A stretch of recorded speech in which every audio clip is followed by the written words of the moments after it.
எல்லோருக்கும் மேலாக உயர்ந்தவர், உமக்கு மேல் ஒருவரும் இல்லையே. அல்லேலூயா, அல்லேலூயா, அல்லேலூயா, ஆமென்.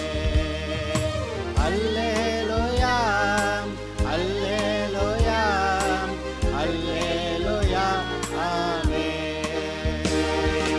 ஒருவரால் சிருஷ்டிக்கப்படாமலே தாமாக என்றென்றும் இருப்பவர், ஒருவரால் சிருஷ்டிக்கப்படாமலே. இப்போதும் கூட விசுவாசம் பற்றி நாம் தொடர்ந்து படித்து கொண்டிருக்கிறோம். எல்லா மனிதர்களும் அவரவர் தங்களுடைய விசுவாசத்தினாலே பிழைப்பார்கள், தன் விசுவாசத்தினாலே நீதிமான் பிழைப்பான் என்று எழுதியிருக்கிறது. என்ன விசுவாசம்?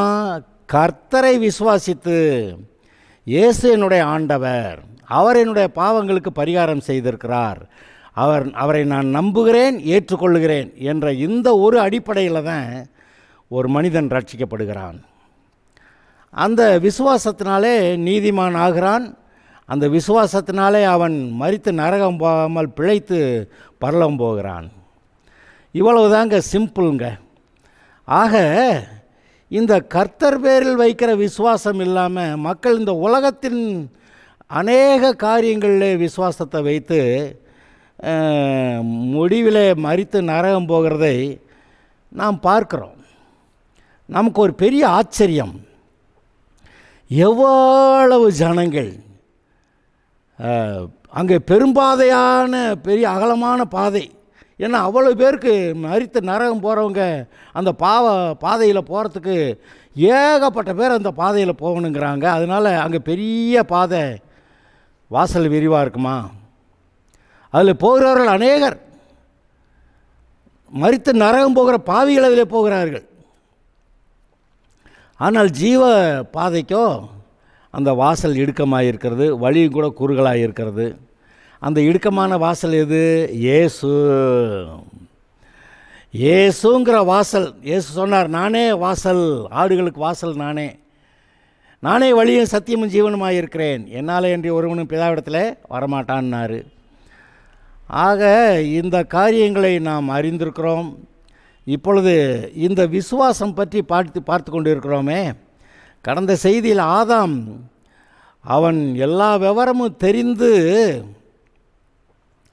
அவன் வஞ்சிக்கப்படாமலேயே எல்லா விவரமும் தெரிந்து கர்த்தர் பேரில் கர்த்தருடைய வார்த்தையின் மேலே விசுவாசத்தை வைக்காமல் பிசாசு சொன்னதை ஏதோ கேட்டு அவன் கர்த்தரை விட்டு விலகி சாப்பிடக்கூடாது என்று விலக்கப்பட்ட கனியை புசித்து அவன் பிசாசுடைய கட்சியில் சேர்றான், பாவத்துக்கும் பிசாசுக்கும் அடிமையாகிறான். நரகம் போகிறதுக்கு அந்த சாப்பிட்ட நாளில் நரகம் அவனுக்கு வாசல் திறந்து விட்டது. அது வரைக்கும் வியாதி இல்லாமல் சுகமாக நித்திய காலமாக நித்திய ஜீவன். நித்திய ஜீவன்னாக்க ரெண்டு அர்த்தம் இருக்குது. ஒன்று சாகாமல் காலாகாலமாக வாழ்கிறது, ரெண்டாவது தேவன் எப்படி நித்திய ஜீவனை உடையவரா, எப்படி பூரணத்தோடு இருக்காரோ அதுபோல் மனுஷன் பூரணமாய் வாழ்கிறது. அப்படி அந்த நித்திய ஜீவனை விட்டுட்டு இவன் நரகத்துக்கு போகிறான்னு சொல்கிறான் பார்த்தீங்களா? இது நமக்கு ஒரு பெரிய ஆச்சரியத்தை உண்டாக்குகிறது. அவன் மீறுதலுக்குட்பட்டான் என்று தெரிகிறது. ஆதாம் வஞ்சிக்கப்படவில்லை அப்படின்னு எழுதியிருக்கு. அவன் மீறுதலுக்குட்பட்டான்னு எழுதியிருக்கு. அவன் தேவனுக்கு விரோதமாக துரோகியாக மாறினான்னு எழுதியிருக்கு. தன்னுடைய பாவத்தை மடியில் மூடி வச்சான் அப்படின்னு எழுதியிருக்கு. இதெல்லாம் கடந்த செய்தியில் சொன்னேன் நான். அடுத்து அந்த ஆதாம் பழம் சாப்பிட்ட போது நான் உங்கள்கிட்ட ஒரு சின்ன கேள்வி கேட்குறேன். இதை தான் அநேகர் வந்து கேட்பாங்க. அந்த பழம் திங்கிறப்ப பார்த்து கர்த்தர் அதை தட்டி விட்டுருந்தாருனாக்க இன்றைக்கி இவ்வளவு பிரச்சனை இல்லை அப்படின்னு யோசிக்கிறவர்கள் உண்டு. ஆமாம், நானும் கூட அப்படி தான் யோசிப்பேன். ஆனால் அங்கே பாருங்கள், கர்த்தர் மனுஷனுக்கு சுயாதீனம் கொடுத்திருக்கிறார், ஃப்ரீ வில். அவன் விரும்பியது போல வாழ்க்கையை அமைத்து கொள்ளலாம். தேவனோட கூட சேர்ந்து இருந்து கொண்டு தேவனை போல நித்திய ஜீவனோடு சமாதான சந்தோஷத்தோடு பலமும் அன்பும் தெளிந்த புத்தியோடு பரிசுத்த ஆவியிடத்தில் வரும்போது பலனடைந்துன்னு போட்டிருக்கு. அது மாதிரி பரிசுத்த ஆவியோட சேர்ந்து பலனடைந்து இயேசுவுக்காக நல்ல சாட்சியாக வாழலாம். அல்லது இந்த பிசாசோட சேர்ந்து பாவத்தை செஞ்சு அந்த கட்சியில் போய் நரகமும் போகலாம். ஆதாம் வஞ்சிக்கப்படவில்லை அப்படி சொன்னான். இங்கே பாருங்கள், ஏற்ற துணையாக உண்டாக்குவேன் என்று சொல்லி ஏவாளை கர்த்தர் உண்டாக்குனார். இவனுக்கு துணையாக இருக்கும்படி தான் கர்த்தர் உண்டாக்குனார். இவன் சொல்லியிருந்தா ஏவாள் கவனிச்சிருப்பா, கேட்டிருப்பா. ஆனால் ஒரு கேள்வி வருகிறது. ஏவாள்கிட்ட பிசாசு பேசி கொண்டிருந்த போது இவன் எங்கே போனான்? இவளை விட்டுட்டு தோட்டத்தில் வேறு பக்கம் எங்கேயாவது ஊர் சுத்த போயிட்டானா அப்படின்னு ஒரு கேள்வி எழலாம். ஆனால் நான் நம்புகிறேன் இவன் அங்கே தான் இருந்தான். அங்கே தான் இருந்தான்னா இவனாவது அந்த பழத்தை சாப்பிடாதேன்னு சொல்லியிருக்கலாம், பழத்தை பிடுங்காதேங்களாம், தின்னாதேன்னு சொல்லலாம். பழத்தை பிடுங்கினா கூட பாவியாக மாட்டாங்க, கையில் வச்சுருக்கோது போது கூட பாவியாக மாட்டாங்க, அதை புசிக்கிற போது தான் பாவி ஆகிடுறாங்க. அப்போ தான் அவர்களுக்குள்ளே மரணம் வேலை செய்ய ஆரம்பிக்கிறது. அதனால் ஆதாம் பழத்தை பிடுங்காதேன்னு சொல்லியிருக்கலாம், அல்லது பிடுங்கினாலும் கூட கையில் வச்சுருக்கும்போது சாப்பிடாதேன்னு சொல்லியிருக்கலாம். அப்படி சாப்பிட போனாக்க சாப்பிடாதபடி தட்டி விட்டுருக்கலாம். ஐயா அங்கே தானே பக்கத்தில் இருக்கிறாரு. இவள் பறித்தாள், புசித்தாள், புருஷனுக்கும் கொடுத்தாள். எவ்வளோ சீக்கிரமாக வருது பார்த்தீங்களா? பறித்தாள், புசித்தாள், புருஷனுக்கும் கொடுத்தாள், அவனும் தின்றான். எவ்வளோ குயிக் சக்சஷன் பார்த்தீங்களா? ஆள் அங்கே தான் இருக்கான். அதாவது இன்னொரு விஷயம் நீங்கள் கவனிக்கணும். அவனுடைய மனக்கண்கள் மூடி இருந்ததா? அவனுடைய மனக்கண்கள் மூடி இருக்கவில்லை. அதாவது ஆவி மண்டலத்தில் நடக்கிற காரியங்கள் எல்லாம் அவனுக்கு தெரியும். இப்போ சர்ப்பத்துக்குள்ளே பிசாசு இருக்கிறான், பிசாசு சர்ப்பத்துக்குள்ளேருந்து பேச போகிறாங்கிறது அவனுக்கு தெரியும். என்ன பாஸ் அதெல்லாம் தெரியுமா? எல்லாம் தெரியும். தேவையான அளவுக்கு பிதாவாகிய தேவன் அவனுக்கு போதித்திருக்கிறார். அந்த மனுஷனுக்கு தான், தேவனை பொறுத்த வரைக்கும் தான் அது 7ஆம் நாள் சிருஷ்டிப்பில் 7வது நாள் ஓய்ந்திருந்தார். ஆனால் மனுஷனை பொறுத்த வரைக்கும் 6 நாள் சிருஷ்டிப்புக்கு பிறகு 7வது நாள் தான் மனுஷனுக்கு பூமியில் முதல் நாள். பூமியில் மனுஷனுடைய முதல் நாளில் தேவன் அவனோடு கூட இருக்கிறார். தேவன் இவனை அறிவு கட்டவனாக வைக்கவில்லை. இப்போவும் கூட அங்கே போனால் அங்கே மாட்டிக்கிடுவா, போகாதேன்னு கர்த்தர் நம்மக்கிட்ட சொல்கிறாரே, இதை அவன்கிட்ட சொல்லியிருக்க மாட்டாரா? சொன்னார். பழந்துன்னா செத்து போயிடுவேன்னு சொன்னார். நமக்காவது அவ்வளோ அறிவு இல்லாமல் இருக்கலாம். ஏன்னா நம்முடைய மனக்கண்கள் இன்னும் பிரகாசமாகிற அளவுக்கு ஆகலை. ஆனால் அவனுக்கு எல்லாம் தெரியும். எல்லாம் தெரிந்து இந்த நம்ம சாலமோன் ஞானி ஒரு ஆள் இருந்தான் பார்த்தீங்களா? அந்த பாவம்னா என்னன்னு பார்க்கலாம், தண்ணி போடுறதுனா என்னன்னு பார்க்கலாம், அந்த அநேக மனைவிகளை கல்யாணம் பண்ணால் என்ன நடக்குதுன்னு பார்க்கலாம், புறஜாதி பெண்களை கல்யாணம் பண்ணால் என்ன ஆகுதுன்னு பார்க்கலாம். அப்புறம் அந்த ஒவ்வொரு மனைவிக்கும் தெய்வங்களுக்கு மேடை கட்டி கொடுத்தா அதை கட்டி கொடுத்தா என்ன ஆகுதுன்னு பார்க்கலாம். இந்த ஞானி, இவனை போல் ஞானி பூமியில் இருந்ததும் இல்லை, இனி இருக்க போகிறதும் இல்லைன்னு கர்த்தர் சொல்லியிருந்தார். ஆனால் இவனை பாருங்க, எல்லாம் தெரிஞ்சு, தனக்கு ஆவிக்குரிய மரணம் வரும்னு தெரிஞ்சு, நரகம் போக வேண்டியிருக்குன்னு தெரிஞ்சு, ஆனாலும் பார்த்துருவான். சில கெட்டிக்கார ஆளுங்க இருக்காங்க, குடிக்கிறதான் குடிச்சுப்பிட்டு கடைசி காலத்தில் நான் மனம் திரும்பிடுறேன், இனிமேல் வேண்டாம்ப்பா, இந்த பாவமெல்லாம் வேண்டாம், எந்த பாவமும் வேண்டாம், நான் இயேசுவை ஏற்றுக்கிறேன்னு கடைசி காலத்தில் சிலுவை கல்லை மாதிரி ரட்சிக்கப்பட்டு போகிறவங்க நிறைய பேர் இருக்காங்க. ஆஸ்பத்திரியில் போய் சாக போகிற நிலைமையில் இருக்கிறவங்கள போய் பார்த்து பேசினா சிலர் ஏற்றுக்கிறேன்னுவாங்க, உடனே சுகமாகிடுவாங்க, வெளியே வந்துடுவாங்க. சிலர் சுகமாகாமல் மரித்துருவாங்க, பரலோகம் போயிடுவாங்க. அப்போ ஏன் இந்த சிலர் மரிக்காமல் சுகமாகி வர்றாங்கன்னா, கர்த்தர் அவங்களுக்கு இன்னொரு வாய்ப்பு, ஏண்டா நீ இவ்வளவு நாளாக பாவத்திலே கடந்து சாக போகிற அளவுக்கு வந்துட்டு இப்போ உனக்கு சுவிசேஷம் வந்திருக்குது, இப்போ இனிமேல் நீ பாவத்தில் விழுகாமல் பிசாசு கூட சேராமல் நீ இனிமேல் இருந்து காட்டுவியா அப்படின்னு பார்க்கறதுக்கு தான் கர்த்தர் அவனை சுகமாக்கி கொண்டு வர்றாரு. நான் போனேன், ஜெபிச்சேன், சுகமாயிட்டாங்க. ஆமாம், உண்மைதான். அவனை சுகமாக்கிறதுக்கு தான் கர்த்தர் போய் உன்னை ஜெபம் பண்ண சொன்னார். அவனு சுகமானான். எதுக்கு? அவனை மறுபடியும் சுகமாக வச்சா மறுபடியும் இந்த பிசாசு பேச்சை கேட்டு நரகத்துக்கு போகாமல் இருப்பானா அப்படின்னு பார்க்கதான். இவன் மறுபடியும் போனான்னா அவ்வளோதான், கை விட்டுருவார். ஆனால் ஜீவனை பற்றி கொள்ள நல்ல வாய்ப்பு. பார்த்தீங்களா, நான் தேவனுடைய பிள்ளையாக வாழ போகிறேன், எந்த சூழ்நிலையிலையும் நான் பிசாசு கட்சியில் சேர மாட்டேன், அந்த பாவத்துக்கு உட்பட மாட்டேன் அப்படின்னு சொல்கிறதுக்கு வாய்ப்பு இருக்குது. பார்த்தீங்களா, அந்த வாய்ப்பை பயன்படுத்தி கொண்டு கர்த்தருக்காக மகிமையாக வாழ்ந்து காட்டுறதுக்கு ஒரு வாய்ப்பு. பார்த்தீங்களா, அதை தான் கர்த்தர் கேட்டார். சரி, அப்போ மரணபரியந்தமும் இந்த சாலமோன் அப்படி இல்லாமல் சாலமோன் கடைசி நேரத்தில் ஒரு மாதிரி மனம் திரும்பிட்டான். இதுக்கு மேலே போனோம்னா செத்தான், நரம் போயிடுவான் அப்படின்னு சொல்லி கடைசி காலத்தில் அவன் மனம் திரும்பிட்டாங்கிறதுக்கு என்ன அடிப்படை வசனம்னு கேட்டிங்கன்னா, பிரசங்கி புஸ்தகத்தில் கடைசி வசனம் சொல்லுது. என்ன சொல்கிறான் அவன்? என் மகனே, இவைகளால் புத்தி அடைவாயாக, அநேகம் புஸ்தகங்களை உண்டு பண்ண முடிவில்லை, அதிக படிப்பு உடலுக்கு இழைப்பு, காரியத்தின் கடைத்தொகையை கேட்போமாக, தேவனுக்கு பயந்தார் கற்பனைகளை கைக்கொள், எல்லா மனுஷர் மேல் விழுந்த கடமை இதுவே, ஒவ்வொரு கிரியையும் அந்தரங்கமான ஒவ்வொரு காரியத்தையும் நன்மையானாலும் தீமையானாலும் தேவன் நியாயத்திலே கொண்டு வருவார். நியாய தீர்ப்பை பற்றி யார் பிரசங்கிக்கிறது? யார் இந்த பிரசங்கி புஸ்தகத்தை எழுதினது? சாலமோன் காலத்தில், அவன் காலத்தில் எல்லாத்தையும் பாவம் செஞ்சுட்டு கடைசி நேரத்தில் மனம் திரும்பிட்டு, ஏய் அதெல்லாம் பெரிய டேஞ்சர்ப்பா, இஷ்டத்துக்கெல்லாம் வாழ முடியாது, ஒழுங்காக மனம் திரும்பிடு அப்படின்னு இந்த பிரசங்கி கடைசி வசனங்களில் எழுதியிருக்கு. 7வது அதிகாரத்தில் 14வது வசனத்தையும் 15வது வசனத்தையும் வாசிக்கிறேன். பிரசங்கி 7ல் 14-15 வசனங்கள். வாழ்வு காலத்தில் நன்மையை அனுபவித்திரு, தாழ்வு காலத்தில் சிந்தனை செய். மனுஷன் தனக்கு பின்வரும் வருவதை ஒன்றையும் கண்டுபிடியாதபடிக்கு தேவன் இவ்விரண்டையும் ஒன்றுக்கொன்று எதிரடையாக வைத்திருக்கிறார். இவை எல்லாவற்றையும் என் மாயையின் நாட்களிலே கண்டேன். எழுதுறது யார்? சாலமோன். என்ன சொல்கிறான்? இவை எல்லாவற்றையும் என்னுடைய மாயையின் நாட்களிலே கண்டேன். அப்போனா இப்போ மாயையில் இருக்கானா? இல்லை. அந்த மாயையிலிருந்து தப்பிச்சு ஓடி கட்டத்தில் விழுந்துட்டான்.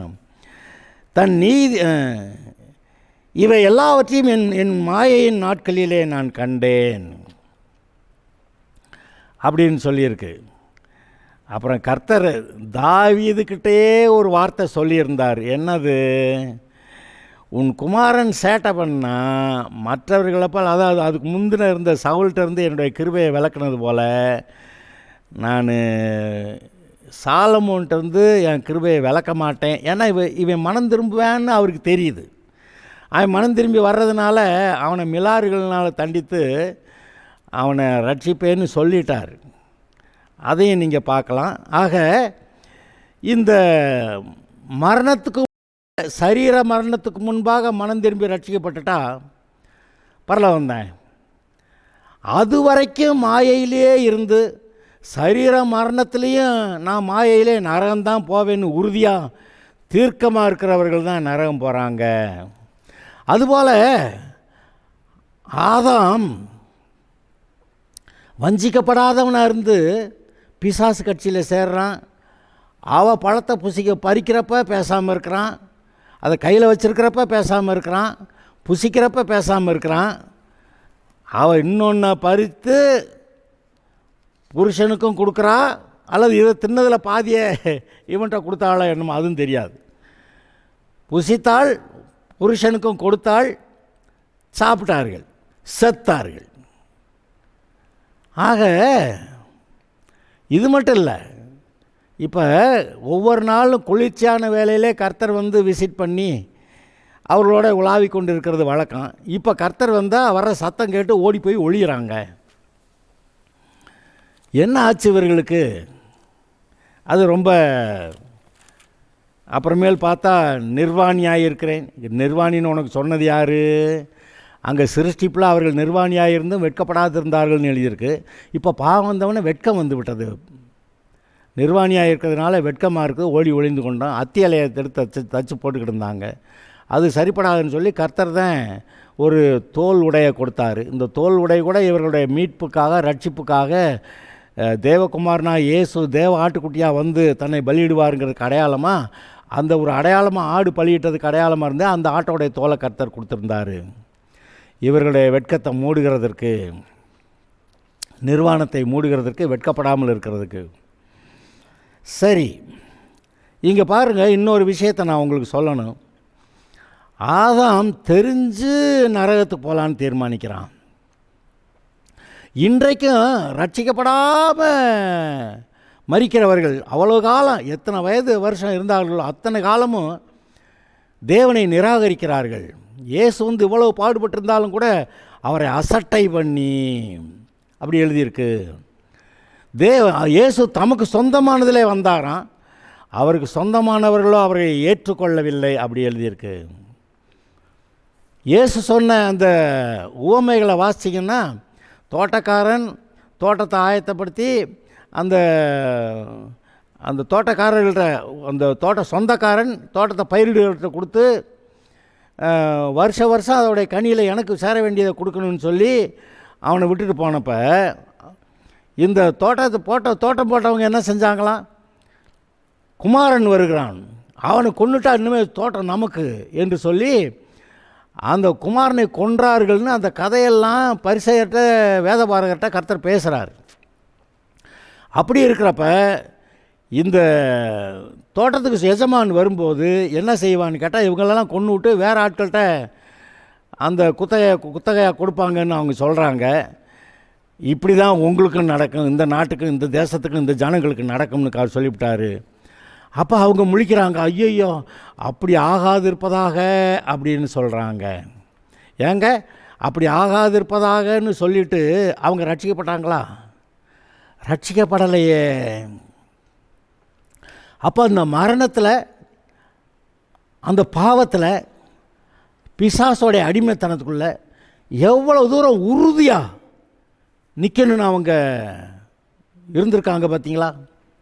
கோழி தன் குஞ்சுகளை கூட்டி சேர்த்துக்கொள்ள வேண்டுமா, எத்தனையோ தடவை உன்னை கூட்டி சேர்த்துக்கொள்ள மனதாக இருந்தேன், நான் உங்களுக்கோ மனதில்லாமல் போயிட்டுன்னு சொல்கிறாரு. அதுக்கப்புறமாவது மனம் திரும்பினாங்களா? ஆச்சரியமாக இருக்கிறது. ஆனால் அதில் இயேசுவினால் சுகமடைந்து விடுதலை அடைந்து ரட்சிக்கப்பட்டவர்கள் ஒரு கூட்டம், பெருங்கூட்டம் இருந்திருக்கும். ஆனால் அவர்களுக்கு ஒன்றும் செய்ய முடியல. பிலாத்து இங்கே இந்த யூத ஜனங்கள் எல்லோரும் ஒன்றா கூட்டு சேர்ந்து இயேசுவை மரண தண்டனைக்கு உட்படுத்தி சிலுவையில் அறையும்படி அவரை சிலுவையில் தூக்கி விட்டு, சிலுவை அவர் மேலே தூக்கி விட்டு நடன்னு சொல்லி அடித்து நடத்தின போது அவர்களால் ஒன்றும் செய்ய முடியல. அழதான் முடிஞ்சதே ஒழிய வேறு ஒன்றும் செய்ய முடியல. அப்போ கூட கர்த்தர் சொல்கிறாரு, எனக்காக அழாமல் உங்களுக்காக, உங்கள் பிள்ளைகளுக்காக அழுங்கள். ஏன்னா இன்னும் கொஞ்ச நாளில் எருசலேம் தரையாக்கி போடுகிற நாள் வருகிறது. இப்பொழுதோ அது உன்னுடைய கண்களுக்கு மறைவாக இருக்கிறது. உன்னுடைய சமாதானத்துக்கான காலத்தை, இப்போ இந்த காலம் உன்னுடைய சமாதானத்துக்கானவைகளை இப்பொழுது நீ அறிந்திருந்தாயானால் அது உனக்கு நலமாக இருக்கும். அது உன் கண்களுக்கு இப்பொழுது மறைவாக இருக்கிறது. அப்படி இயேசு சொல்லிட்டாரு. இப்போ இங்கே பாருங்கள், ரட்சிக்கப்பட வேண்டியவர்களுக்கு இந்த ரட்சிப்பு கண்களுக்கு மறைவாக இருக்கிறது. ஆனால் தெரியும், ரட்சிக்கப்படலைன்னு தெரியும், நரகம் போவார்கள்னு தெரியும். எருசலேமை சந்திக்க போகிற காலத்தை அவர்கள் அறியாமல் இருந்தாங்க. அதுதான் மறைவாக இருந்தது. அவங்க பாவத்தில் இருக்கும்போது மரித்து நரகம் போவாங்கங்கிறது அது மறைவாக இருக்கலை. இயேசுவுக்கு பிறகு 40 வருஷத்தில் அந்த ரோமர்கள் எருசலேமை அழிப்பாங்க, அந்த ஆலயத்தை இடித்து அதில் அஸ்திவாரம் கூட இல்லாதபடிக்கு தோண்டிடுவாங்க அப்படின்னு கர்த்தர் சொன்னாரே. அதெல்லாம் 40 வருடங்கள் கழித்து நடந்தன. அப்போ எருசலேம் எப்போ அழிக்கப்பட போகிறது? த விசிட்டேஷன் ஆஃப் காட், எப்பொழுது கர்த்தர் எருசலேமை சந்திக்க போகிறாரு அப்படிங்கிறத தான் இவங்க அறியாமல் இருந்தாங்களே ஒழிய, இவர்கள் மரித்தால் நரகம் போவார்கள்ங்கிறத அதை அறியாமல் இருக்கலை. அப்போ அவர்கள்ட்ட அந்த நிலைமையிலோட கர்த்தர் பேசுகிறாரு, இதை நீங்கள் அறியாமல் இருக்கீங்க. அப்போ அறிந்து கொள்ள முயற்சிக்கலாம். அப்போ அறிந்து கொள்ள இயேசுவை ஏற்றுக்கொண்டு இருக்கலாம். அங்கே இயேசுவை ஏற்றுக்கொண்ட ஒரு கூட்டம் அங்கே இருக்க தானே செஞ்சுது. அந்த அப்போஸ்தலர்கள் அங்கே இருந்தாங்க. அந்த மற்ற இயேசுவை ஏற்றுக்கொண்ட அநேக விசுவாசிகள் அங்கே இருந்தாங்க. அவங்க மேலறையில் ஏறினப்போ 120 பேர் இருந்தாங்க, வெறும் 12 பேர் இல்லை, 120 பேர் இருந்தாங்க. அப்போ இன்னும் அதெல்லாம் விட இன்னும் பெருங்கூட்டம் அங்கே இருக்கும். இந்த ஊரில் மட்டும் இல்லை, இன்னும் அநேக ஊரில் இருந்திருப்பாங்க. அவங்கெல்லாம் ரட்சிக்கப்பட்டவங்க. அந்த கூட்டத்தில் சேர்ந்துட்டா பரலோகம்னு தெரியும், ரட்சிப்பு உண்டுன்னு தெரியும். யோவான் ஸ்நானன் காலத்திலேயே அந்த மனம் திரும்பின ஆள்கள் உண்டு, வந்து ஞானஸ்நானம் பெற்றார்கள்னு. மனம் திரும்பாதவர்கள் வரும்போது தான் அவன் விரியம்பாம்பு குட்டிகளேன்னு திட்டுனான்னு போட்டிருக்கு. அப்போ இந்த ஜனங்கள் விவரம் தெரியாதவங்களா? தெரிந்தவர்கள். யூதாசு நீதிமானை நான் காட்டி கொடுத்தேன் அப்படின்னு அவன் போய் நாண்டுக்கிட்டு சாகுறான். அவனுக்கு தெரியாதா? தெரிகிறது, தெரிந்துதான் செய்கிறார்கள் அவர்கள்.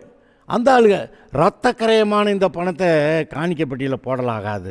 அதனால் குயவனுடைய நிலத்தை வாங்கி அந்நியர்களை புதைக்கிறதுக்கு வச்சுக்கலாம். இந்த கல்ற பிரச்சனை இந்த காலம் இல்லை, அந்த காலத்திலே இருந்திருக்கு. சரி, ஆக பாருங்கள், அந்த மரணம் நரகம் அதெல்லாம் தெரியாமல் இல்லை. என்ன ஆச்சரியம் என்று கேட்டால் அது இன்றைக்கும் எனக்கு ஆச்சரியம்தான். ஆதாம் வந்து நரகம் போகிறோன்னு தெரிஞ்சு வஞ்சிக்கப்படலை, பார்த்தீங்களா? நரகம் போகிறோம்னு தெரிஞ்சு, அப்போ தேவனோட கூட இல்லாமல் இருக்கிறது தேவலை, நரகம் போகிறது தேவலை. இந்த கர்த்தரோட கூட இருக்கிறத விட நரகம் போகிறது தேவலை. அதாவது சில பிள்ளைங்க இந்த வீட்டில் இருக்கிறத விட எங்கேயாவது ஓடி போகிறது நல்லது அப்படின்னு ஓடி போகிற பிள்ளைங்க எப்படி ஓடி போகிறாங்க? அப்பா அம்மா கொடுக்குற பாதுகாப்பு, அப்பா அம்மா கொடுக்குற சாப்பாடு, அப்பா அம்மா கொடுக்குற வீடு, அப்பா அம்மா கொடுக்குற துணிமணிகள், அப்பா அம்மா கொடுக்குற எல்லா ஆசீர்வாதங்கள் என்னமே எனக்கு வேண்டாம், நான் போகிறேன் அப்படின்னு வீட்டை விட்டு வெளியேறி போகிற பிள்ளைகள் எப்படி போகிறாங்க? வனாந்தரத்தில் போகிற போல போகிறார்கள்.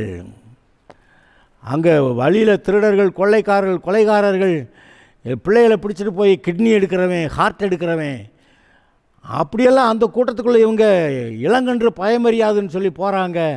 ஆனால் அங்கே போனால் என்ன ஆகும்னு கர்த்தருக்கு தெரியும். அங்கே போனால் பிசாசு பிடிச்சிட்டு போய் அடிமையாக்கிடுவான். இப்போ சில வருஷங்களுக்கு முன்னாடி நமக்கு தெரிந்த ஒரு குடும்பத்திலேருந்து ஒரு பிள்ளைய, அவன் ஸ்கூல்லேருந்து வந்தவன் தான், ஸ்கூல்லேருந்து வந்தவனை திடீர்னு பக்கத்தில் போய் அந்த ஒரு வேனை நிறுத்தி, அந்த இடத்துல வேனை நிறுத்தி, ஏய் தம்பி இங்கே வாடான்னு சொல்லி அவனை உள்ளுக்கு தள்ளி கொண்டு போயிட்டாங்க.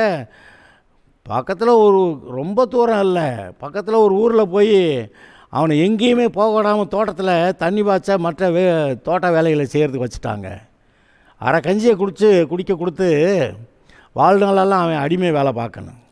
இது மாதிரி அநேக பிள்ளைகளை கடத்திட்டு போய் வடநாடுகளில் பல இடங்களில் முறுக்கு சுடுறது. அவன் அந்த கட்டடத்தை விட்டு வெளியே வர முடியாது, அவ்வளோதான். அந்த மாதிரி இடத்துல போயிடுறாங்க, திரும்ப கண்டுபிடிக்கவே முடியாது. கண்டுபிடிக்கப்படுற கேஸெல்லாம் அந்த 24 மணி நேரத்துக்குள்ளே பிடிச்சாதான். அப்போ எவ்வளோ பயங்கரமான சூழ்நிலையில் விவரம் தெரியாமல் இந்த பிள்ளைங்க போகிறாங்க. ஆனால் நான் என்ன சொல்ல வர்றேன், அந்த வீடு வேண்டாம், வீடு வேண்டாம். இயேசு சொன்ன கதையில் அந்த இளையகுமாரன் வந்து ஆஸ்தியை பூரா எனக்கு கொடு, வாங்கிட்டு வீடு வேண்டாம், எனக்கு தகப்பன் வேண்டாம், தகப்பன் வீடு வேண்டான்னு சொல்லி ஆஸ்தியை கொண்டு அழிச்சிட்டு திரும்பி வரும்போது வேலைக்காரனாவது இருக்கேன், சாப்பாடு கிடைக்குமேன்னு வர்றானே. அப்படி தான் இன்றைக்கி மனம் திரும்பி வருகிறவர்கள் சாப்பாடு கிடைச்சா போதும்னு தான் வர்றாங்க. ஆனால் கர்த்தர் பிள்ளைகளாக வச்சு எல்லா ஆஸ்திகளையும் கொடுக்குறாரு. அவனுக்கு அவனுடைய அழுக்கு வஸ்திரத்தெல்லாம் எடுத்து போட்டு அவனை குளிப்பாட்டி நல்ல ட்ரெஸ்ஸை போட்டு அவனுக்கு கால்களுக்கு பாதரட்சையை போட்டு கைகளுக்கு விரலில் மோதிரத்தை போட்டாவே வீட்டில் ஒரு பிள்ளை அதிகாரம் கொடுத்துட்டதாக அர்த்தம். அவ்வளவும் கொடுத்து அப்படி வச்சுக்கிறேன்றாரு. இப்பேற்பட்ட ரட்சிப்பு வேண்டான்னு இப்போக்கி ஒரு கூட்டம், பெருங்கூட்டம் நரகம் போகுது. சுவிசேஷத்தை சொன்னால் ஏய் பேசாத, பேசுனா கொன்றுவேன் அப்படியெல்லாம் சொல்லிட்டு நரகம் போகிறாங்க. நம்ம பார்த்து கும்பிடு போட்டு, ஐயா நீங்கள் போகிற வழியிலே நீங்கள் போங்க ஐயா, நான் ஏதோ சொன்னோம்யா, இப்படி வந்தால் பரலோகத்துக்கு போகலான்னு சொன்னோம்யா, ஏய் பேசாத அப்படின்னு, ரைட்டு அப்படின்ட்டு நம்ம ஒதுங்கிக்க வேண்டியிருக்கு. கர்த்தர் சொன்னார்,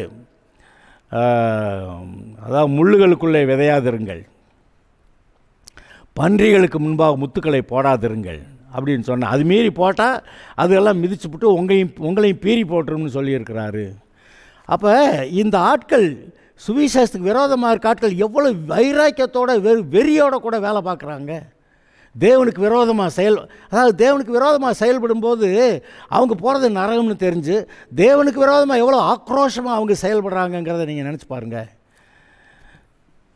ஒருவேளை ரொம்ப எழுதாமல் இருந்திருக்கலாம், ஆனால் ஆதாம் அப்படிப்பட்ட மனநிலை இருந்திருப்பான்னு நான் நம்புகிறேன்.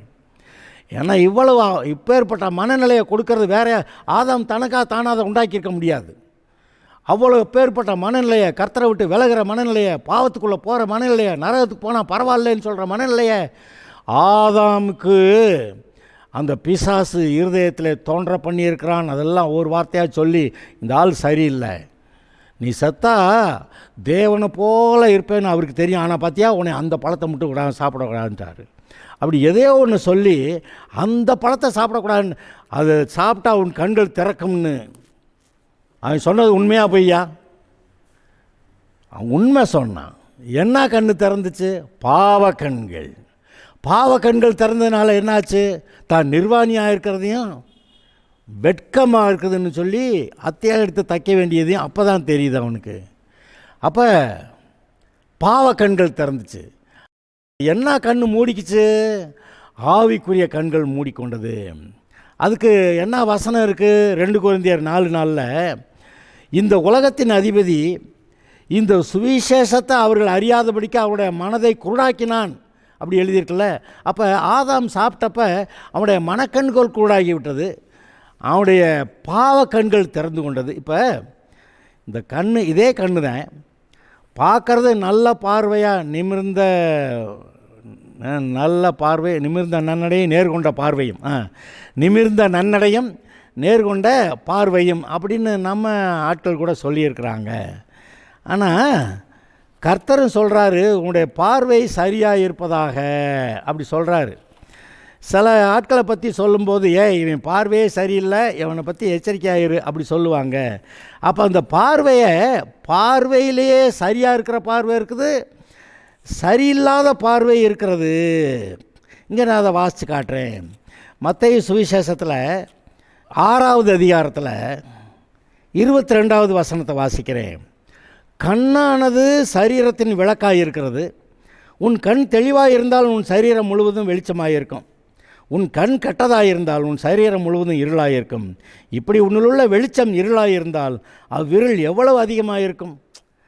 கண்ணு பார்வையை பார்க்குற பார்வையில் நல்ல பார்வையும் இருக்குது, வித்தியாசமான மோசமான பார்வையும் இருக்குது. அதனால தான் கர்த்தர் சொல்கிறாரு, கண் சரீரத்தின் விளக்காக இருக்கிறது. உன் கண் தெளிவாக இருந்தால், உன் பார்வை நல்லா இருந்தால் சரீரம் முழுவதும் வெளிச்சமாக இருக்கும். உன் பார்வை கெட்டதாக இருந்தால் அப்போ சரீரம் முழுவதும் இருளாயிரும். அதாவது கெட்ட பார்வை, கெட்ட நோக்கங்கள் சரீரம் முழுவதையும், அதை மனுஷனுடைய முழுவதையும் கெட்டதாக, அவனை கெட்டவனா நரகம் போகிறவனா மாற்றிடுது. இங்கே பாருங்கள், இந்த ஆதாம் அந்த பழம் சாப்பிட்டப்ப இந்த கண்ணு தான் திறந்துக்குச்சு, பாவ கண்ணு தான் திறந்துக்குச்சு, மோசமாக பார்க்குற கண்ணு தான் திறந்துக்குச்சு. அதனால் அவனுடைய சரீரம் முழுவதும் பாவமாகிருச்சு. கர்த்தர் முன்னாடி நிற்கக்கூடிய தைரியம் இல்லை, ஓடி ஒழிகிறான். சரி இனிமே தான் வந்து தொலை, உனக்காக நான் ஒருவர் ஆயத்தம் பண்ணியிருக்கேன், ஸ்திரீயின் வித்தா வருவார், அவர் உன் பாவத்துக்கு பரிகாரம் பண்ணுவாருன்னு சொல்லி அந்த தோளுடைய கொடுத்த ஒரு பாடு. அவன் என்ன செஞ்சான்? ஆதாம் மறுபடியும் அவன் கர்த்தர்கிட்ட வந்தானா வரலையான்னு பைபிளில் எழுதலை, நமக்கு தெரியாது. ஒருவேளை மறுபடியும் ரட்சிக்கப்பட்டு கர்த்தர்கிட்ட வந்திருப்பானா, இல்லை வராமே போய் தொலைஞ்சானா, நமக்கு தெரியாது. கர்த்தர் அதை எழுதலை. அதை சில முக்கியமான விஷயங்களை எழுதக்கூடாதுன்னு கர்த்தர் எழுதாமல் விட்டுருந்துருக்கிறாரு. அதில் இது ஒன்று முக்கியமான ஒன்று. அவன் மனம் திரும்பினான்னு எழுதினாக்க ஆதாம் மாதிரி மனம் திரும்பிக்கலான்னு நினைப்பாங்க. மனம் திரும்பலைன்னு ஐயோ அப்படிம்பாங்க. எப்படியோ இதை அறிவித்திருக்கிறார், நீங்கள் சரியாயிருங்கள், கர்த்தர் உங்களோட கூட இருக்கிறார்.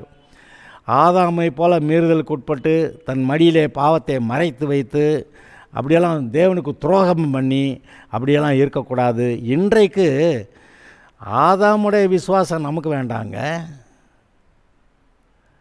கர்த்தராகிய இயேசு கிறிஸ்துவுடைய மூலமாக நம்ம தேவனுடைய பிள்ளைகள் ஆகிறோம். இயேசுவை ஏற்றுக்கொண்டவர்கள் தேவனால் பிறந்தவர்கள்னு எழுதியிருக்கு. தேவனால் பிறந்தவர்கள்னால் தேவனுடைய அப்படியே அச்சடையாளமாக நீங்கள் ஆவி ஆத்மாவில் இருக்கீங்க. சரீரம் இன்றைக்கி பழைய ஞாபகங்கள் இருக்கலாம் வாழ்க்கையில், ஆனால் நம்முடைய மனதை புதுப்பிக்க சொல்லுகிறார். உங்களுடைய மனம் புதிதாகிறதுனாலே மறுரூபமாங்கள். எப்படி அந்த தேவன் எப்படி இருக்கிறாரோ அதுபோல் மனப்பான்மையை நீங்கள் பெற்றுக்கொள்ளுங்கிறாரு. பெற்றுக்கொள்ளலாம். கர்த்தர் உங்களை ஆசீர்வதிப்பார். Okay, God bless you.